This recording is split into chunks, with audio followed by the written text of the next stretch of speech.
Hi friends, welcome to our channel. இன்னைக்கு நாம ஒரு கேரளா டிஷ் பண்ண போறோம், பழம்பொரி. அது எப்படி பண்றேன்னு பார்க்கலாம். அதுக்கு நான் 1 கப் மைதா ஆட் பண்ணிக்கிறேன்.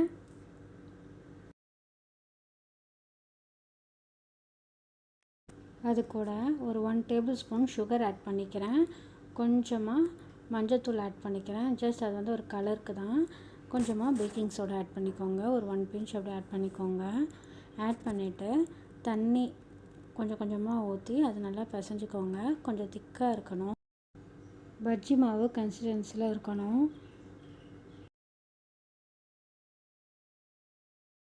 நான் ஒரு அயன் கடாய் எடுத்து வச்சுருக்கேன். தேவையான அளவுக்கு ஆயில் ஆட் பண்ணிக்கிறேன். நேந்திரம் பழம் எடுத்து இந்த மாதிரி நீங்கள் ஸ்லைஸ் பண்ணி வச்சுக்கோங்க. அதை வந்து இந்த மாதிரி அந்த மாவில் டிப் பண்ணிவிட்டு ஆயிலில் இப்படி ஆட் பண்ணணும். அவ்வளோதான். அது ஒரு பக்கம் நீங்கள் வெந்த உடனே நீங்கள் இன்னொரு பக்கம் திருப்பி போட்டுக்கலாம்.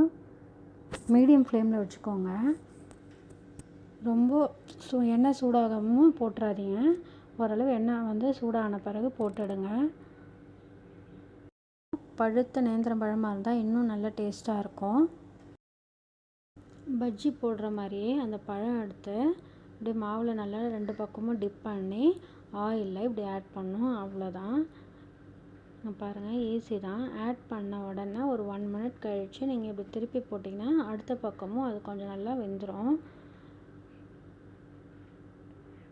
இது பழன்றனால நீங்கள் ரொம்ப நேரம் ஆயிலில் வைக்கணும்னு அவசியம் இல்லை.